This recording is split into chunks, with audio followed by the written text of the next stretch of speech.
Good afternoon. My name is Ashok Malik, and on behalf of the Observer Research Foundation and the Ministry of External Affairs, I'm here to moderate a session, the invisible keyword of which is defense. Can India realize its hopes of becoming a serious manufacturing economy and both embrace and co-create technologies that are appropriate to that aspiration, including in the defense space? For this, what we hope will be a ballistic missile level conversation, we have 5 panelists. To my immediate right, there's Vice Admiral Bernard McCullough from Lockheed Martin, formerly of the US Navy. To his right, Kara Abercrombie, a veteran of the Department of Defense in the US and now at Carnegie. To her right, Mr. Ajay Kumar, Secretary, Department of Defense Production, Government of India, followed by Ambassador Richard Verma, one of the most popular ambassadors this country has been fortunate to have hosted, now Vice Chair of the Asia Group. And finally, Jeff Coleman, Deputy Director, Policy and Government Affairs, American-Israel Political Affairs Committee. So let me start with Mr. Kumar straight away, with a very simple question which only one Indian can ask another. Can India realize its ambitions of becoming a global defense manufacturing hub? Does it have the ability? Does it really have the gumption? You have about 5 minutes, after which I'll start screaming. Good afternoon. Thank you, Ashok. And I think this is possibly the most important question as I've joined this assignment that has been before me. The situation is like this. Today in India, we are procuring defense equipment, military equipment to the tune of something between 125,000 crore rupees, something about $20 to $25 billion every year. We are producing about 40,000 crore rupees worth of equipment. And even what we produce, nearly 50 to 60% or that is also imported in forms of components. In other terms, we are today importing over 100,000 lakh crore, or about $15 to $18 billion worth of defense equipment. The question is, can we do it in India? There's a big opportunity. When we started from the goal of self-sufficiency, we moved on to self-reliance. And today we are saying, can we move even beyond self-reliance and become a hub of domestic manufacturing? Is it been done before? Incidentally, today India is the largest importer of defense equipment in the world. We had this distinction few decades back belonged to China. And if you look at China today, China has moved on to become the 3rd largest exporter of defense equipment world over. Now, is this transition possible in India? And to answer this question, I think basically what we need to do is, to my mind, there are three I's which could possibly make this big transition. One is industry. Second is innovation. And third is internationalization or global. Industry is something which is the focus and the whole thrust of seeing how we can have greater industry partnership in this. I think we have not been we have, I'm happy to say today, incidentally, just before coming, we have actually come out with a policy which we believe will be a big game changer with respect to participation of industry in defense procurement in the country. For the first time, we are saying that industry can actually come forward and propose equipment for services. For the first time, we are saying that startups can come and participate in this endeavor. For the first time, we are saying that once an in-principle approval is given and a prototype which meets the requirement is done, the RFP cannot be retracted. For the first time, we have cut down the time period for issuing the firm order based on initial in-principle approval of procurement to less than 50% of the time taken now. Now, these are things which will help move in greater industrial. We want to create greater trust with industry. All our models have been based on public sector monopolies who have been producers, and it was easy to work with public sector. But in a sector like defense, when we are working with private industry, we need to have systems which will take care of, and these how we work in a trusted supply chains, how we work in trusted environment with private industry. And these models have been worked successfully elsewhere in the world. We need to kind of learn from those models and adopt them adequately. The second, I think, the big thing which I want to speak in the time I have is about innovation. And I think we have to leverage the vibrant startup ecosystem that we have in this country, the third largest startup ecosystem.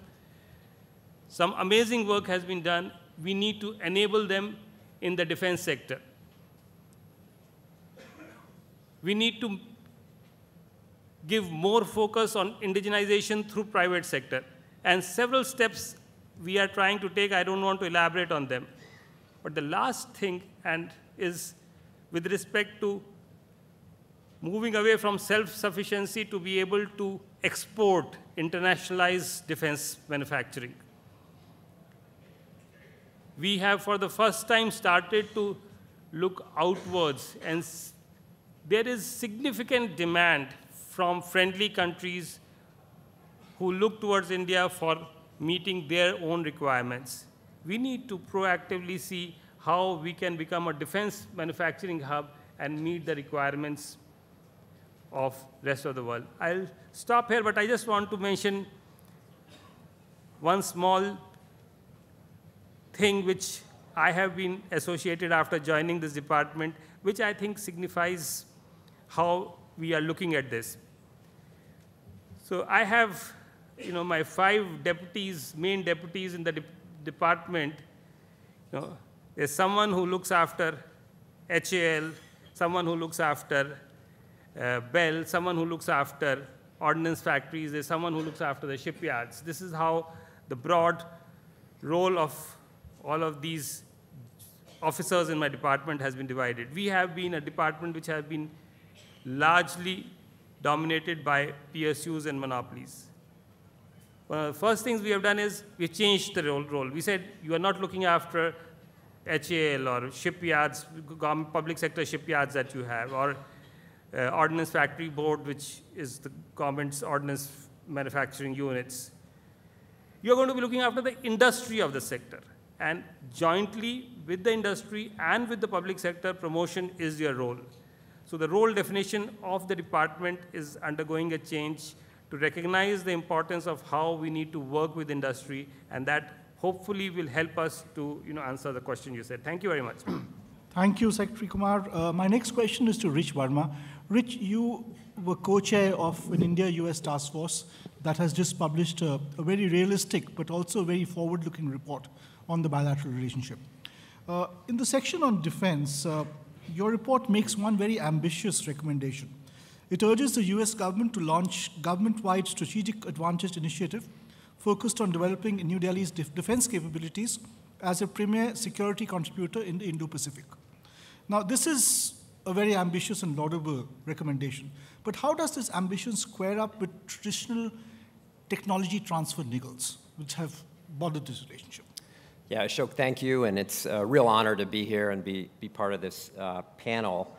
And it's, I think, a really important time to be talking about this concept of strategic edge for India.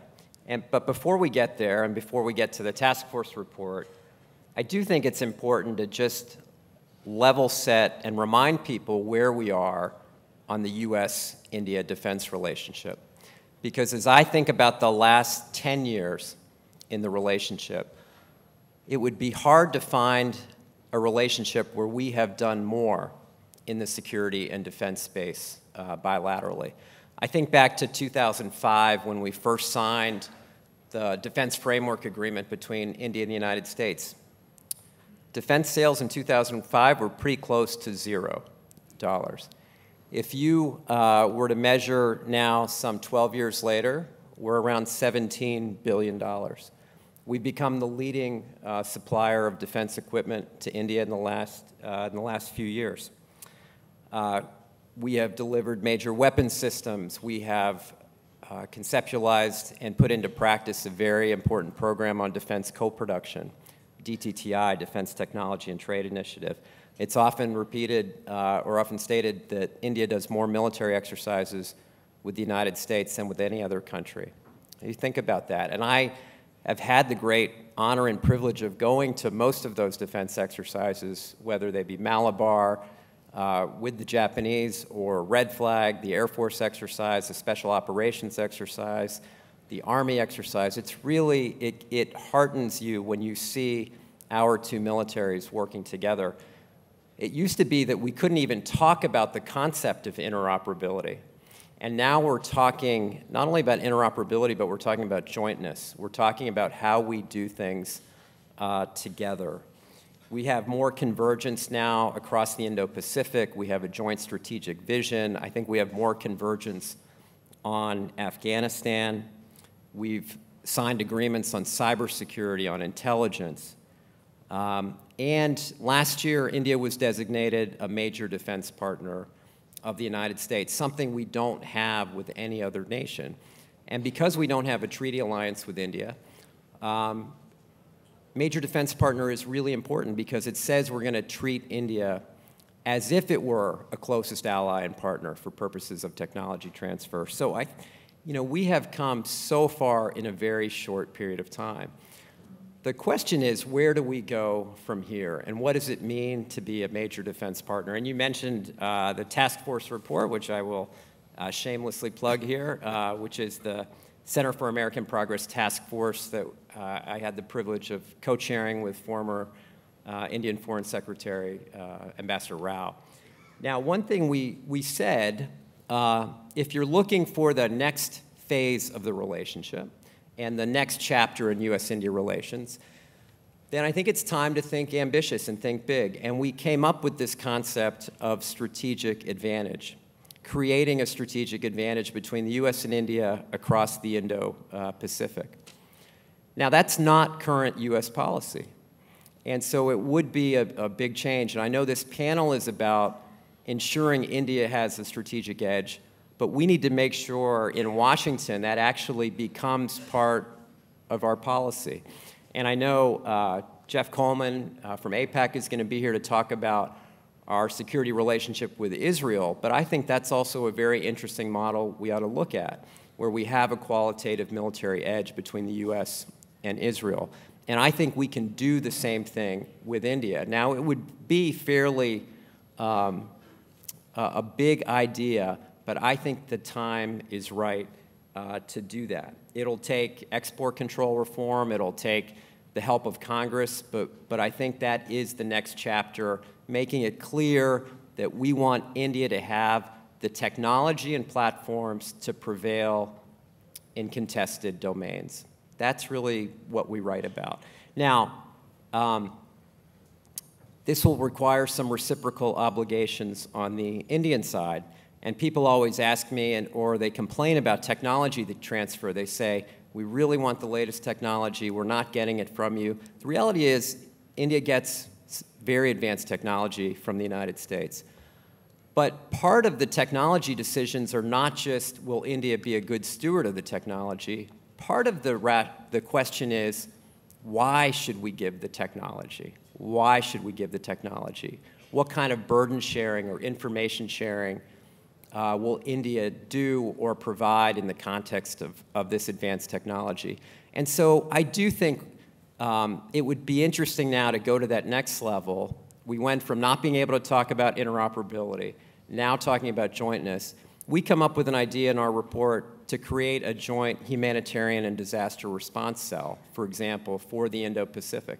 That's something where India has enormous capabilities. We have incredible capabilities where we could really serve humanity during times of crises and disasters. That's something that would show some degree of burden sharing. We talk about finally getting the information sharing or so-called foundational agreements behind us, and also improving the Indian defense procurement process. And really delighted that the Secretary is here, and what a fine choice and what a great leader in the Indian system, because there are some big challenges as well. So we had a great 10 years. I'm really excited about the next 10 years, and this is exactly the right conversation, giving India a strategic edge, and we think the United States can be and will continue to be the key partner in that regard. Thank you, Rich. And Jeff Coleman, you are the next person I turn to, and I'm glad Rich Verma mentioned you in his remarks. Yesterday at Rashtrapati Bhavan, the presidential palace where I work, the president received a briefing from a group that's working on an India-Israel-US tech triangle or innovation triangle. And on receiving the briefing, the president said this innovation triangle is based on 2 T's, technology and trust. Of course, the innovation dealt with civilian and business applications and even social sector applications. But how does that triangle come into play with what we're discussing today? Thank you, Ashok, and I too am very pleased to be here. Before I talk about your question on the triangle, I want to talk about what it takes to build a durable and sustainable bilateral relationship with the United States, since the pointed question of this panel is how to give India a strategic edge. And what I want to describe to you is using the U.S.-Israel relationship as a potential model. And I just want to enumerate 7 different aspects of that relationship that we might be able to learn from. The first is that it takes time. The U.S.-Israel relationship, in its breadth and depth, is about as strong as our bilateral relationship with any other country. The defense relationship with Israel just began about 50 years ago after the June 1967 war, went through major changes in the 80s under President Reagan, later on missile defense cooperation under President H.W. Bush, then a series of 10-year memoranda of understanding, locking in security assistance to Israel, another one of those just signed about a year and a half ago, locking in both security assistance and missile defense. The point of all this is this did not happen overnight. It did not just take years, it took decades and decades, and there were a lot of bumps in the road. And it's important to keep that perspective. Rich mentioned the concept of qualitative military edge. That concept was developed in the 1980s, that we would provide Israel with the capabilities it needed not only to stand up to a single enemy, but the totality of its enemies. And that didn't get enshrined into law until 2008. The point is that these type of relationships take time. Aspect number 2, and that is you need to build a political consensus in the United States for these type of relationships to be enduring and sustainable. And that means bipartisanship in the U.S. context. It means that being supportive of Israel can't just be part of one domain, the domain of one party. It's got to be across the board. So that would be another thing that I would look at. Thirdly, you need the buy-in from both administration and Congress. You can't just focus in on the administration. For example, in the U.S.-Israel relationship, Congress is where most of the initiatives have taken place. Rich has served both in Congress and in the executive branch and knows of what I speak because I spent a lot of time with him when he was working in the Congress. Fourth is the strong U.S.-Israel relationship is multi-layered. It's both in the security realm and it's in the non-security realm. I mentioned the concept of qualitative military edge. I mentioned the aid agreements that the United States has had with Israel. But there are so many institutions that have been set up on the security side, the creation of the Joint Political and Military Group in 1983, later on a high-level strategic dialogue. You have ongoing conversations between the chiefs of staff of both countries. You have the United States stockpiling ammunition and other equipment in Israel. You have joint training. You have defense industrial cooperation. Just in the last year, the U.S. National Security Council and its counterpart, called the National Cyber Directorate in Israel, formed a joint working group. Those are all in the area of security. But in the non-security area, going back to the 1970s, you had 3 foundations established by both countries dealing with science, dealing with agriculture research, and dealing with the commercialization of technology. You had a free trade agreement going back to the 1980s. In more recent years, you have funding for joint energy cooperation and homeland security cooperation. Jeff, I'm going to have to urge you to finish your opening remarks because we've... Okay, sure. The other two points I want to make is that the benefits have to be two ways. Relationships, enduring relationships aren't just a giver and a receiver. They have to go both ways.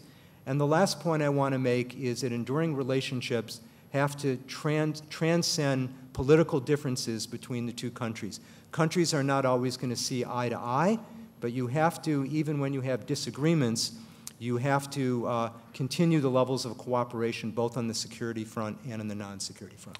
That's a very good question to which we'll return.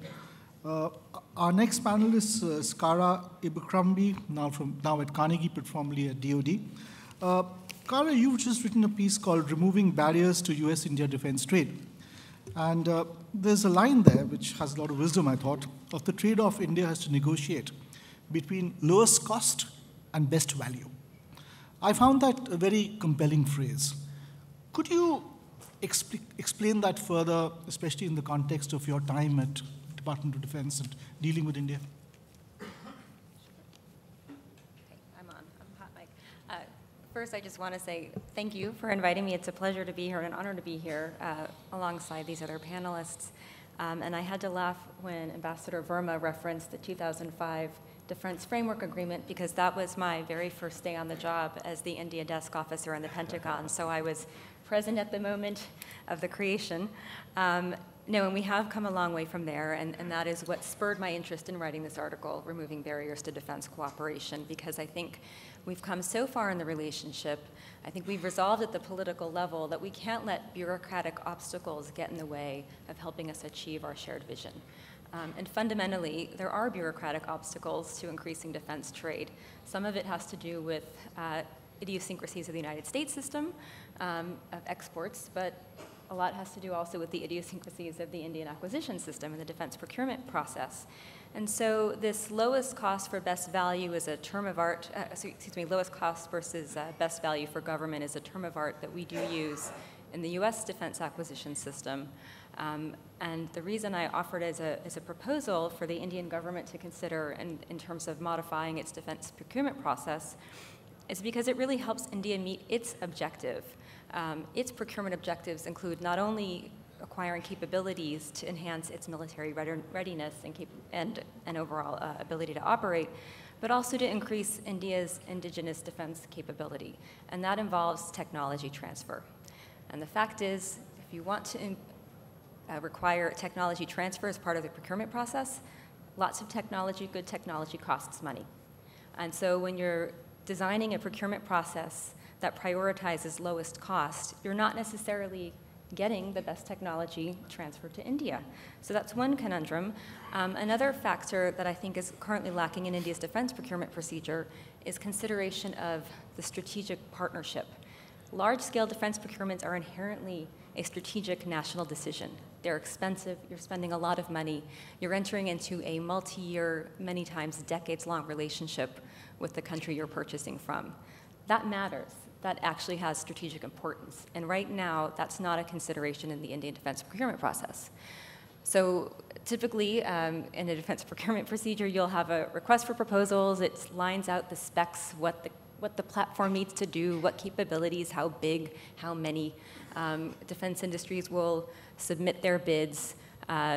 The committee, the experts will assess whether you've met the requirements, and then once you've deemed who's met the requirements, you sort of rip open the package that shows you how much it's going to cost. And right now in the Indian system, the lowest cost will win.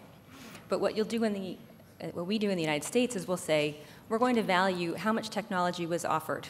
Is it exactly what was in the RFP, or is it a little bit more? How much more? Qualitatively, that matters. Do we want a relationship with this particular company or another? Is there more value to partnering with one country or another? And you assign a value to that as well. Because a request for proposals is just asking for, let's say, the aircraft, or the helicopter or the missile, but it's not necessarily factoring in, I'd like to be able to partner with this company for future co-production possibilities down the road. If I partner with them on this project, do I have the opportunity to partner with them on next generation projects down the line?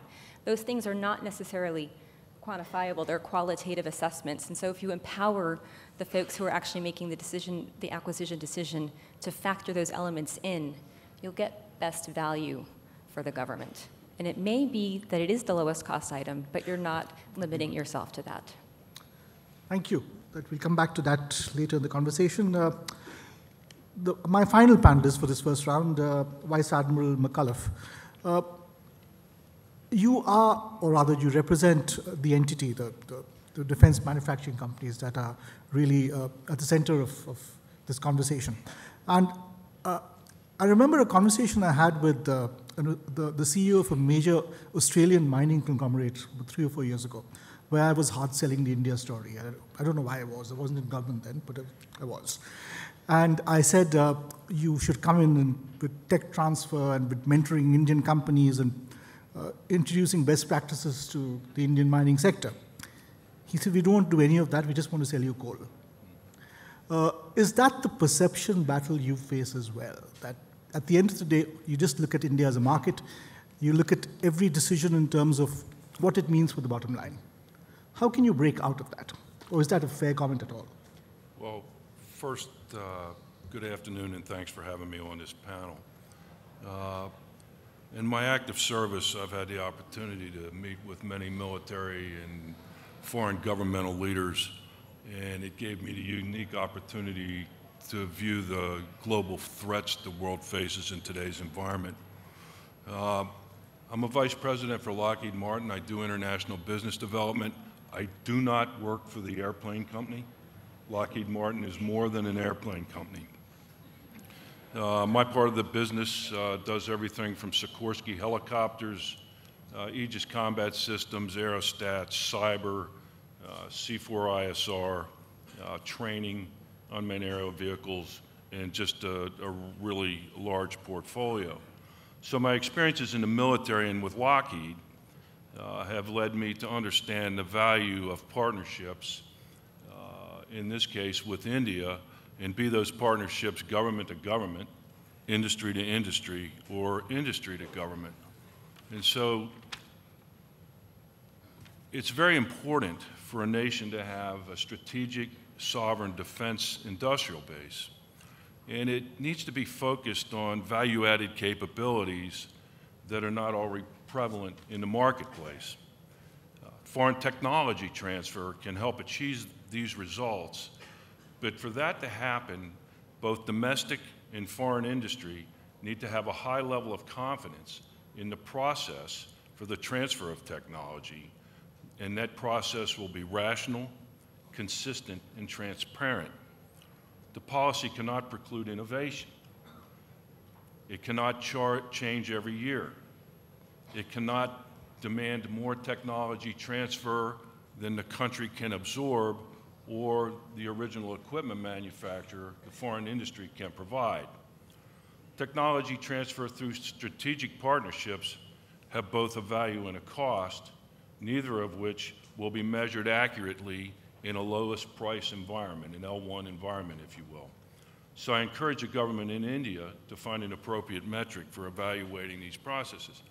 Now, directly to your question, Lockheed Martin has many, many industrial partners around the globe. And in India, we have two joint ventures in Hyderabad with Tata Advanced Systems Limited. One of them builds C-130 center wing boxes and empennage. It's a world-class production facility, and they provide these parts for these airplanes to every C-130 we sell globally. We have another joint venture in Hyderabad that builds cabins for our S-92 helicopters. And again, that's for every S-92 helicopter that's produced in the world. We are in competition for several big programs in India, helicopters in my particular area, combat systems on ships, and our aeronautics department, F-16 fighter jets. We are very interested in developing a strategic partnership with an Indian industry partner. We will consider production of these assets in India, be they helicopters or fighter jets, and not only to suffice the Indian defense industry's requirements, but to export these capabilities globally. So in short, we're not the coal baron that wants to sell coal. We want to partner with India, develop the defense industrial base through technology transfer, and increase the strategic capability of the country as well as satisfying the military requirements of India. Thank you so much, and I'd like to thank all my panelists for sticking to time. I'll come in now with a couple of questions and then open it up to the audience. My first question to you, Secretary Kumar, following what the Admiral just said. He speaks of India, or any country really, needing a defense or technology transfer policy that is rational, consistent, and doesn't change from year to year. And that does not demand more technology than the domestic system can absorb. Now, this has often been a criticism of India, that we ask for more than we really need, purely as a negotiating chip. How has that changed, and how has the government changed it? You know, I think one of the most important things which I thought was about the partnership model. I think we have to grow, first of all, from a vendor procurement model to a partnership model where industry and the government can work together, industry and industry can work together and manufacture in India. Once that partnership model comes, I think this whole question gets a little, reversed. Because in a partnership model, you're not trying to really, win at the cost of the other. You are actually trying to, both of the partners are trying to win together. And therefore, what technology should be given and what should be absorbed will be determined by the, something which is part of the common shared agenda, rather than being one party trying to, maximize his incentives in that particular deal. And I think that is where we, in this effort to create greater production, we are trying to move towards. Also, I think, like I said, I also, and that's the impression I have got in my last 6 weeks in this ministry, is that this model, on one side, India is, of course, an aspirational country trying to develop its defense production industry. On the other side, we also see tremendous, and there are, countries like US and others who are kind of well-developed and have a very, big market world over. But there are also a large number of countries who are looking towards India and would like to have strategic partnership with India for their own, meeting their own requirements. I think we need to, have strategic partnership from that end as well. So on one side, we have strategic partnerships to be able to acquire technology, collaborate, start creating equipment which is more advanced and meeting the requirements of our own country. Also, at the same time, trying to produce something which we, especially our friendly countries whom we would like to give this equipment, we are able to meet their needs. And lastly, if I may say, I also feel that we have in this partnership model, the role of government also is to now start, which is something for the private industry, we start creating infrastructure, whether it is testing infrastructure, whether it is legal infrastructure, which will enable the private industry to come forward more effectively and participate in these partnerships. But beyond a point, it is the enterprise of the private industry which will make this happen at a much faster pace than we have seen so far. True. My next question is for Jeff, but I'd like Rich to jump in as well. The US-Israel relationship, political relationship, is close, but it has had its problems off and on. Could you give us an example of how the defense relationship has managed to navigate its way, even in a testy time, in testy waters? And Rich, I'd like you to, after that, talk about the India-US political relationship and how potential choppy waters could implicate a defense relationship. Yeah, I can give a very specific and recent example, and that is the well-known difference between the then Obama administration and the Israeli government over the Iran nuclear agreement just two and a half years ago.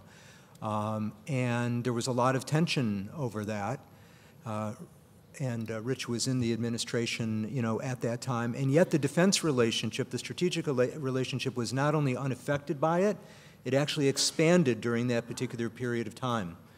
Missile defense cooperation money increased during that time. The United States started funding joint programs with Israel on anti-tunnel technology, which is now seeing its first fruits. And this 10-year security assistance agreement, the latest one that increased levels of aid to Israel to record levels, was reached during this exact period of time. So those are all sort of perfect examples about when there were differences over a very, very important issue. When it came to security, the two countries continued and expanded their cooperation. Yeah, and Ashok, and I think others in the room know that the U.S.-India relationship has had its share of ups and downs. I think back, when you talk to people here in India, the Prime Minister has said that we've overcome the hesitations of history in our relationship. Well, depending on who you talk to, a lot of people have not necessarily overcome the hesitations of history, and they will remind you about 1971 and 72, when the U.S. Navy was actually deployed to deter Indian behavior in this region. And I think about how the U.S. carrier used to be a symbol of great division between our countries. Now, fast forward to 2018, we have an aircraft carrier working group talking about how to build a carrier together. The reason we've made progress and been able to kind of plow through some of these difficulties is because I think over the last 20 years, if not a little longer, we've developed a theory of this case. And the Prime Minister articulated it when he addressed a joint session of Congress in the summer of 2016. He told the assembled members of Congress, he said, "It is in your strategic and national interest, America's strategic interest, for India to be strong and prosperous." In other words, if India is doing well, if India can be a provider of net security, if India's economy and military are doing well, that's good for the United States. And that's why we've been able to see past our differences. We see these two large, noisy democracies with civilian control of the military and constitutions that start with the same three words, we the people. We see the incredible promise that we have together, and that, frankly, has gotten us past some of the political challenges. I think it will continue to get us past the kinds of differences that might set us back. So, political seeds and technology fruits, in a sense. My last question before I go to the audience is to Admiral McAuliffe and Kara Abercrombie. What happens, Admiral, if the contractual obligations of your company seem to be walking in a different direction from new political priorities of your government? And after he's answered, Kara, how would you see, in someone who's worked in the Department of Defense, how would you see that predicament or that paradox? And has it ever occurred? Well, the way I'd look at this is what's the contract structure? And is it a foreign military sales contract, or is it a direct commercial sales contract? We have to obey the laws of the United States of America and the laws of the countries in which we either provide or manufacture capability. We would honor the terms of the contract unless the U.S. government took official action to say that we couldn't, and then that becomes a state-to-state discussion and not a discussion between Lockheed and the customer. And in the light of an FMS contract, the contract is really between the requiring country and the U.S. Department of Defense. And we provide the capability to the U.S. Department of Defense, and they provide it to the end user. And that would be subject to what the U.S. government decided to do at that point. But Lockheed would attempt, within legal bounds, to honor its contracts with its customers. Fair enough. Kara? Sure. No, and I would agree. When we enter into a contract, the U.S. government follows through. There are exceptions. We do have legislation, we have laws on the books that will require a curtailment of arms transfers in the event of a coup. There are certain sort of trigger mechanisms that if the world event occurs, it does have an impact on our ability to honor contracts now. And we've seen instances of that in history. And I know that this continues to be some of the history that we continue to discuss and that continues to have an impact on the U.S.-India relationship. But as Ambassador Verma said, I think we've come a long way from the Cold War era, where you see increasingly aligned interests, a convergence of interests, if you will. And it is truly hard to fathom an instance where the U.S. or India would find themselves in that circumstance. Great. We have about 8 or maybe 10 minutes for questions. The first 2 questions go to the Raisina Young Fellows. And the 2 questioners are not just from 2 countries, but from 2 continents. Clarissa Rios Rojas from Peru or South America. Clarissa, are you there? She's over here. Oh, there you are. Yes. Yeah. So if you could ask your question, and if you intend it for any one individual, let us know. Okay, well, it would be for the whole panel. My question is about, we are talking about technology transfer and innovation. So we as young fellows, we are interested about the future of jobs. So we would like to know what we are going to do in 5 years, 10 years. So my question will be, which careers will be needed and which type of professionals you will be looking in your respective fields? Thank you. You want to? So if I get the question right, is which fields would we be looking for? Is that right? Yeah, which type of careers? For example, technology transfer is now something that is very well known. Yeah. So I would like to know in 5 years, in 10 years, which type of careers you will be hiring. I think, I think what's going to happen is that technology has been the most dominant influence in anything that we do. And given the fact that I come from the field of IT, I have a strong bias in the favor of IT, and I would like to say that IT is going to influence a lot of what we do, no matter which domain we are. Having said that, I think there are a lot of new areas. People are talking of, everything is getting unmanned, robotics. People are looking at cybersecurity. People are looking at artificial intelligence. I mean, these are areas which are upon us now, Internet of Things. And I think these are definitely areas which would be significant in defense as well as we go along. Anyone else wants to jump in? Rich?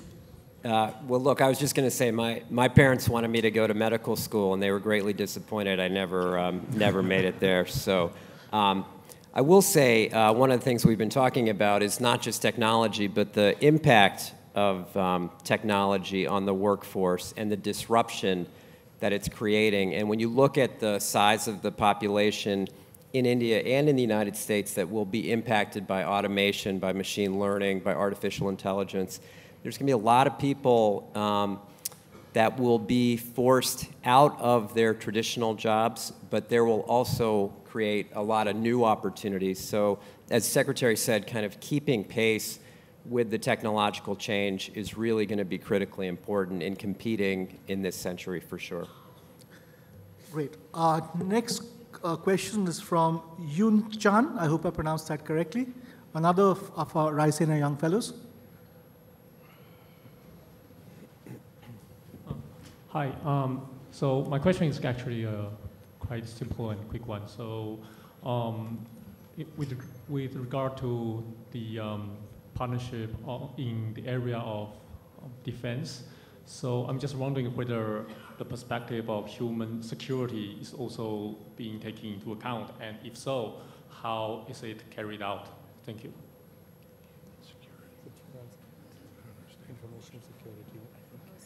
Anyone wants to jump in? He said human security. I don't understand what he asked. Could you repeat your question? I don't think the Admiral quite got it.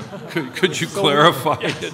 All right. So I guess my question is that we have been talking about the partnership of technology transfer in the defense area, as well as other potential development in reaching out to form stronger and deeper partnerships. So, but what puzzles me is whether or not we also, in this process, we also take into account the human security thing, especially in the face of the challenge of climate change and maritime security and so on. Thank you. Okay, so are we looking at defense in a broader sense of human security, climate change, environmental security? Rich Verma? Yeah. Oh, Ambassadors are supposed to answer everything. Thank you so much for this opportunity. It's actually quite a good question now that I understand it. I think about the dialogues that we have between the United States and India, and people always used to say, how can you have 40+ dialogues between your two countries?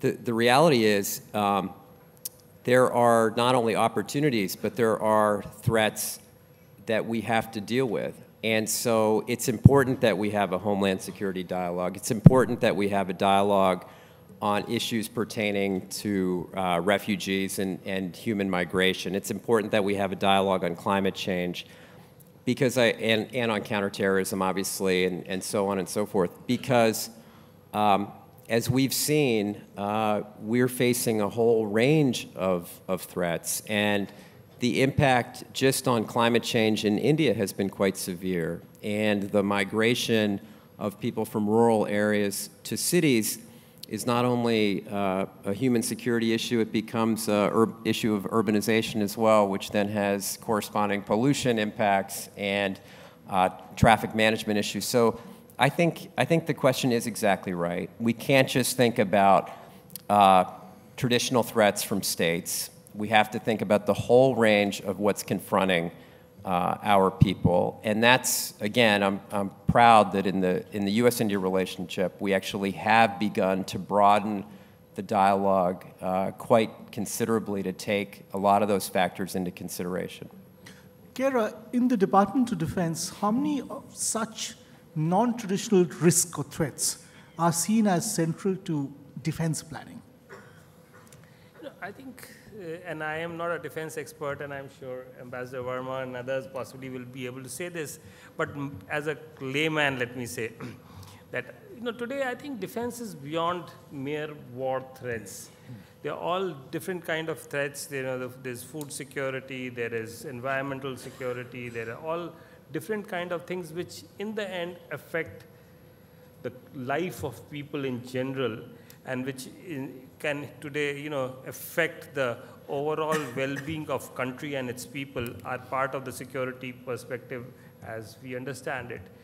And while it is not my mandate in the ministry, but I'm sure that all these perspectives are taken into account while developing the overall national defense strategy.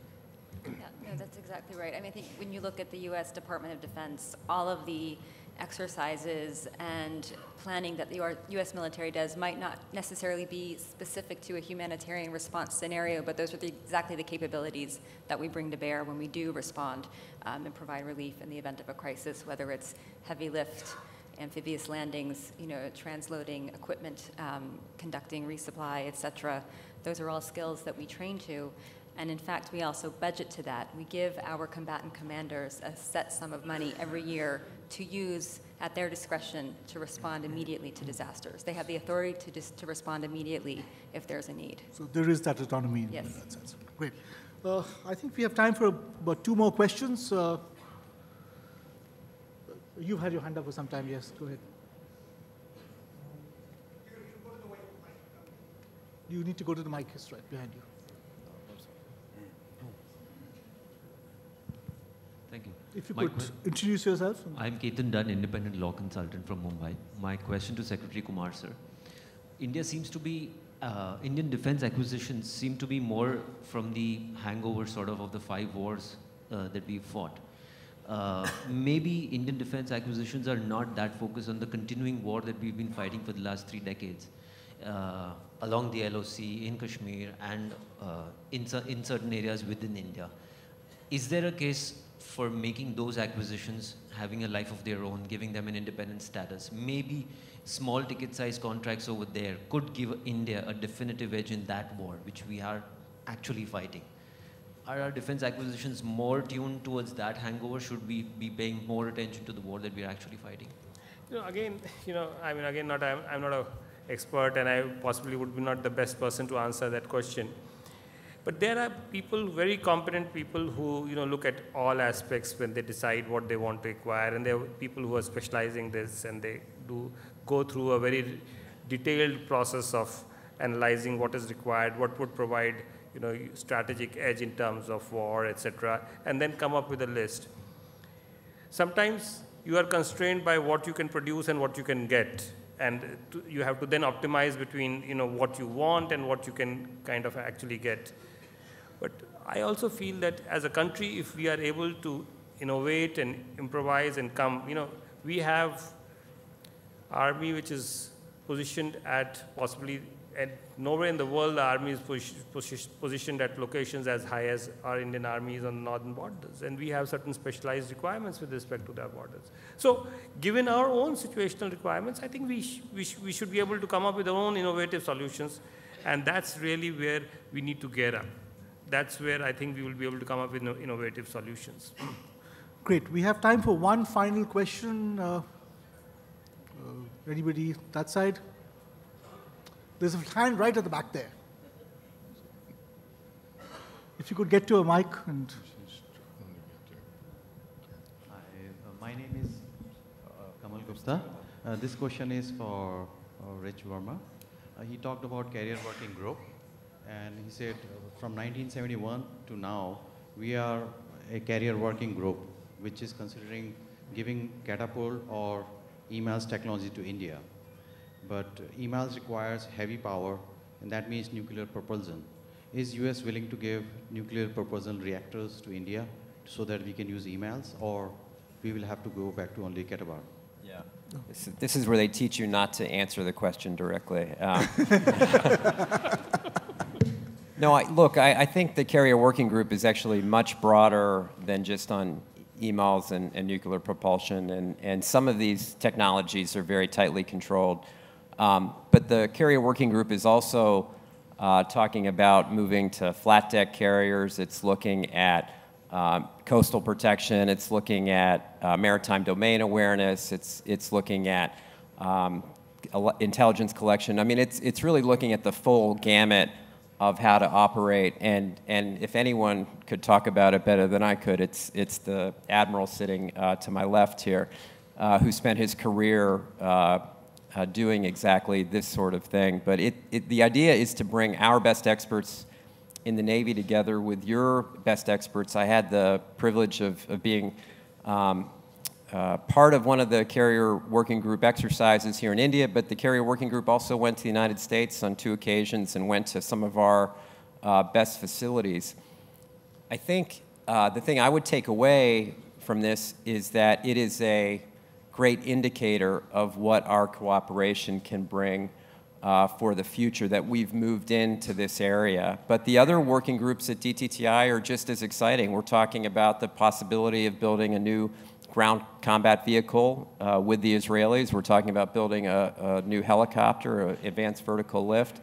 We're talking about protecting our soldiers from chemical and biological warfare. So I think what the DTTI working group, Secretary Carter used to tell us, DTTI is not a thing, it is a concept about integrating our industries and developing the best technologies, not only for our 2 militaries, but also for export, the concept of internationalization. So I think we don't have this with any other country. I think that's the other thing I'd mention, is that this is unique to India. We don't have a rapid reaction cell as we do with India in the Pentagon for any other country. So I think it's just, we should take into account that there are some really unique aspects and very positive aspects of this relationship. Thank you. On that very optimistic and happy note, we need to end this, this very intelligent and interesting conversation, where I must thank all my panelists for sticking to time.